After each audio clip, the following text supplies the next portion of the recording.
Hello everybody! Well, welcome back to the channel. One of my favourite language learning events is the Polyglot Conference, and it happens every autumn. The next one is only about 7 weeks away as I speak to you, and I'm here with Richard Simcott, one of the organisers of the conference. Welcome, Richard. Hello, thank you for having me. Now, if somebody's watching and they don't know anything about the Polyglot Conference, what is the elevator pitch for the event? The elevator pitch, very nice. Sounds very posh, doesn't it? So I'd say that we have a nice tagline, which is it's for everyone who loves language. And the reason we say that is because it started out of the polyglot community. So people who study and like lots of languages, but actually what we found is it's a great event for anyone learning their first language as well. People who are just interested in language and language learning, because they come into contact at this event with people who have learned a plethora of languages or very different languages, sometimes small indigenous endangered languages, as is our main theme for this year's conference, and also people who have learned more traditionally well-studied languages like French, German, Spanish, Chinese, Japanese, these sort of more mainstream languages that you hear about around the world being studied. Now, the great thing is that when you come into contact with people from the language learning community and you're, say, a beginner yourself, you get some great insight without doing lots of research because they've already done that legwork for you. So you get to just talk to them and find out how they've gone about doing it. And I think personally as well, when you speak to somebody who's been through the process, they've been through all those pain barriers, you really get a sense of what's involved in learning it. And you get to find out a few little shortcuts, a few little explanations to help it be a little less painful for you to learn and to enjoy it along the way and make new friends, of course. So people often go away from the conference feeling extremely motivated and energized, ready not just to learn the language that they came to the conference learning, but often they go away thinking, okay, I want to learn this, and this next. So very happy when I see people come and do that. So it's all about inspiration and encouraging people and forming contacts. But if you're not a polyglot, if you're not multilingual now, don't be put off. You will be in the future. We'll convert you. I remember looking back on these events that I was a little reluctant initially to go because I'm fluent to a good level in 4 foreign languages. And I thought, I'm not going to qualify for this. When I arrived, there was no need to worry at all. There were people who speak 20 languages, people just thinking about starting learning a second language. So folks, don't be put off. Now, talking about the way I first went to the conference, it was actually in Novi Sad in 2014, but that was the second event. That was in northern Serbia. And the 2019 event, which is going to be in Fukuoka in Japan, and we'll come on to that in a moment, will be, I think, the 7th conference. But it all started in 2013 in Budapest. How did it get going originally, Richard? So this is actually the reason why it's called the Polyglot Conference, because there were communities, in fact, of people who enjoyed learning languages online, and they were on many different places on the internet. Mainly, they were on the forum called How to Learn Any Language, which I don't believe exists anymore as a forum. And a lot of us spoke together, we were sort of interested in the sort of the polyglot area of this forum. And so we identified, I think, as a group, as the polyglot community. And it just, it struck me that really we were talking together online. We started making videos on YouTube. It was beginning to get a bit of traction in terms of what are these people doing? And more people were saying, actually, that's me too. Actually, that's me too. And it got to a point where I just thought, well, let's just bring people together and see how many people we can get. So we got about 140 people to the first event in Budapest. I just hired the theatre, really, in the centre of Budapest, and got people together, asked for people to donate money. I asked for if anybody had any businesses that could help. And we were fortunate to get some nice donations, including a very kind donation from Steve Kaufman, who is our link leader And he, although he wasn't there, he supported the initiative. And so that generosity of people within the community to support this event just got it going, really. We had a weekend of people getting on stage and giving presentations. Some of the presentations are still online on our YouTube channel. Back in the day, we didn't have the money from sponsors that we have today to pay for more professional recording, but hopefully people do still find a use and interest for the recordings that we do have from the very first event from Budapest. And really it just grew from there. Novi Sad, as you say, was the second one. We got the attention of the Serbian government, and we were sponsored. Actually, they put on the venue and helped us with the venue and finding people. We had the help of Emanuele Marini, who was co-hosting that with me. And since then, it's been kind of work with co-hosts as well, people on the ground to help with the conference. And then year 3, we went to New York with Ellen Jovin, and of course that was a real game changer for the conference because we attracted a lot more serious sponsors then, and we've been able to take it to the recording to a new level, and also to find venues that are interesting and hopefully inspiring to people who come. And the numbers have continued to grow. So how many people attended last year in Slovenia, in Ljubljana? So Slovenia, it was about 100. It was about 100. Sorry, I was still on Budapest there. It was about 550 in Slovenia. To be honest, as an event organizer, I don't really focus too much on the numbers, and the reason is that as an event that goes around the world, I don't think about growing as such, because you can never determine how many people are going to travel as far as you're going to take the conference, right? As far as I'm concerned, if we've got 300 or more people at the event, that's great. Even a few of them, that will still work, and as a good event, that's a sizable event that in terms of connections will work well. This year, in fact, in Japan, just sheerly because of the number of seats in our main theatre, we are actually restricted in numbers, so we can't really go over that 550 from last year anyway. And so I think there's more in actually the quality and the people that you see there, and the talks, and then the recordings. There's more to the conference than just growing it year on year for growing's sake. So as far as I'm concerned, every event has its own flavour, and I think they're all a lot of fun. I mean, whether it's the conference, whether it's a Polyglot gathering, whether it's Langfest in Montreal, they're all a lot of fun, and the people are great. And the more the merrier, but obviously there are sometimes limits to that depending on where we are.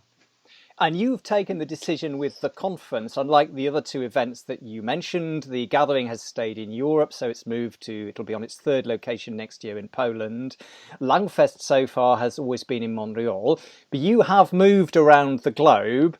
And so I suppose the counter argument would be that makes it difficult for people who initially were attending from Europe, not necessarily going to be able to afford to fly to New York or to Japan. But on the other hand, as you say, it's available online for catch up, and you might make it more accessible to people, for example, in East Asia, who would like to attend this year.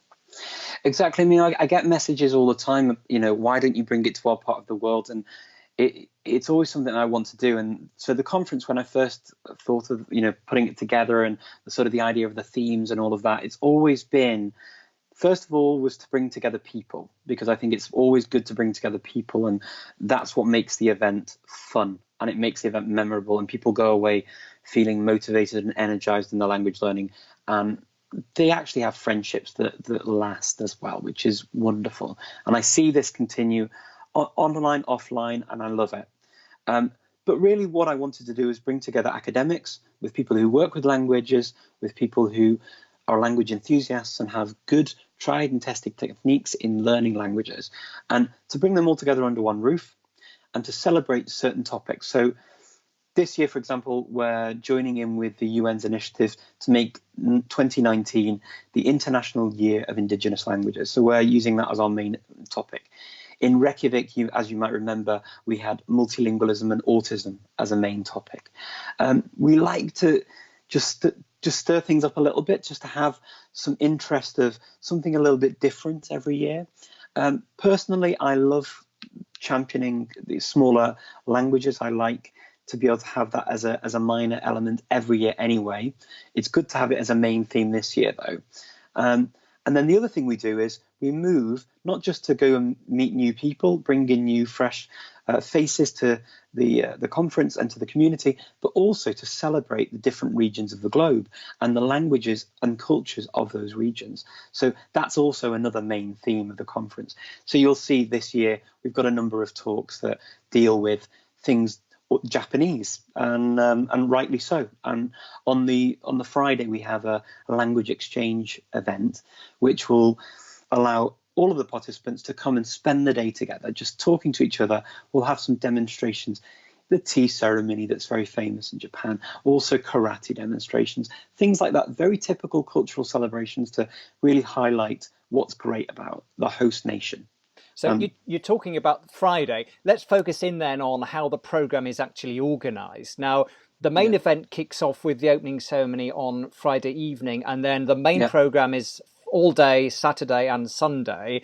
But exactly. Fridays is sort of up to the opening event in the evening, a sort of pre-event then, is it? Yeah, so we've got access to the grounds, we've got access to the building, so it made sense to do that. Last year we did it as well in Ljubljana, and it was really good. Last year we had a Friday event, which was a language learning event, which you took part in, of course. I did, yes. And it was a kind of a new thing for me to add on to the conference. I'm very keen to keep the conference Saturday and Sunday. And the reason for that is I think that when people attend, if they miss a couple of days of a conference, sometimes it can make people feel that they're out of the loop, whereas they know that the conference is still Saturday and Sunday. But for those that are in town, to have something going on is nice. And I think, what people tend to really love about these events is just being together and getting to talk to each other and getting to know each other and practicing the languages as much as they want to. And so having this sort of day reserved for that purpose just made complete sense to me. So you're really, really pleased that we can do that this year. We can just have a day where we all, sort of kick back. We've got these lovely gardens at the university where we're going to be in Fukuoka, and I think it's just going to be a lot of fun. And then we can, of course, have the proper opening ceremony that evening from about 6 to 8, and then we will be able to go in different groups around the city and enjoy Fukuoka. It's a really nice city to go and explore, and I think people are going to really enjoy it. So the event that Friday is the 18th of October, and then it's the 19th and the 20th for the main event. If people have limited time, say they're working on or flying on the Friday, are there day tickets? Is there a separate ticket for Friday, or how does the ticketing work? And when is the closing date for registering as a participant?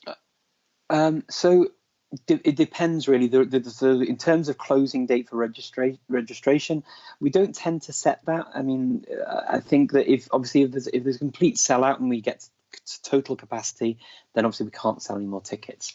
But I like to let it run as long as possible, just simply because I'm conscious that people hear about these events very late in the day. Unfortunately, we don't have these enormous budgets to have TV advertisements and things like that, so everything's everywhere all of the time. But people do, and people did last year in Ljubljana. In fact, they signed up even in the last week. We encourage people, obviously, to sign up in plenty of time so that we are able to plan in terms of, getting the bags, the conference bags and things like that ordered in the right numbers. But generally, we sort of allow for sort of a little squeeze at the end as well, so that we can get people to come in when they've heard about it last minute. But in terms of the event, it's going to be on the Saturday and Sunday. There are day tickets available, and both day tickets would include the Friday anyway. So anyone registered for either one day or the whole weekend would be eligible to come for the Friday event and the opening event as well. Now, in previous years, people have been asked to book their own accommodation, and there has been catering at lunchtime on the Saturday and Sunday.